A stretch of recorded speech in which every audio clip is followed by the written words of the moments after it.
Please please અમારા બેનો એક ફોટો પાડજો ને. તમે એના ભેગા ઉભા રહીને ફોટો ના પડાવશો. સમ ઘડિયાળમાં 1:30 વાગ્યો ને એવું લાગે છે. હેલા તમને ખબર હે સ્વર્ગમાં પતિ અને પત્નીને ભેગા નહીં રહેવા દેતા. એટલે જ તો એને સ્વર્ગ કહેવાય છે. પપ્પા હા બેટા. હોળી આવે છે, કાલ મને પિચકારી લઈ દો. અહીં તારી માએ મારા બધા રંગ ઉડાડી નાખ્યા અને તારે પિચકારા લેવા હે. સાનું માનું ભણવાનું કર.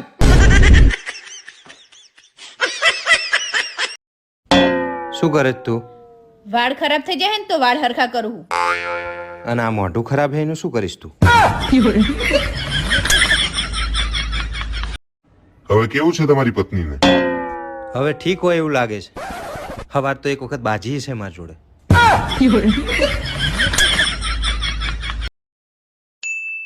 શું શોધો છો ઓલા કબાટમાં? અરે કઈ નહીં, આપણા લગ્નની સીડી શોધી રહ્યો છું. કેમ? અરે હિમાની ક્યારની જીદ કરી રહી છે કે મારે હોરર મૂવી જોઈ છે એટલે. મિત્રો, મેં હંમેશા એક વસ્તુ નોટિસ કરી છે કે જે છોકરીઓના નખ લાંબા હોય ને એ છોકરીઓના નાક હંમેશા સાફ હોય.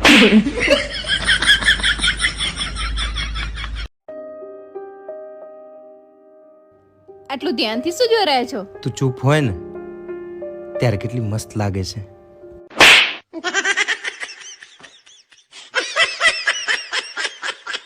ઓ બુલડોઝર ક્યાં છે? શું બોલ્યા? અરે ભોળી વરત ક્યાં છે એમ.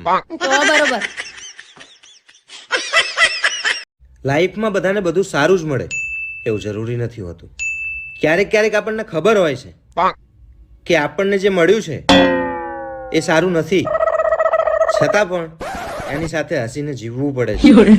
સાચું ને ડાર્લિંગ? હાબરો નલા, હા બોલ. મને 5000 રૂપિયા આપો ને શેના માટે? સાડી લેવા. અરે 200 રૂપિયાનું તારું મોઢું નહીં, 5000 ની હાડી પહેરી ઉપર સાની માની. પારુલ, આજ તો મારા માટે પનીર ટીકાનું શાક બનાવી દીધી. હવે રેંગડા જેવું તમારું મોઢું હે અને પનીર ટીકાના શાક ખાવા હે.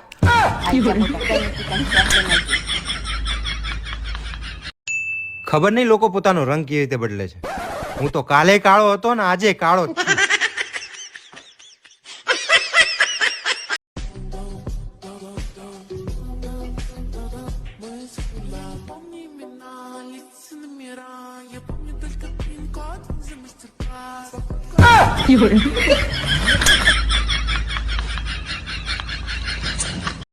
સાસુમાં. હા હલો સાસુમાં, આ તમારે છોડીને જુઠ્ઠું બોલતા કે ના શીખવાડ્યું? કેમ હવે પાછું શું થયું? શું થયું? 2 કલાક ભાષણ આલીને પછી એવું બોલે છે કે મેં તો તમને કઈ કહેવાનું જ છોડી દીધું હવે.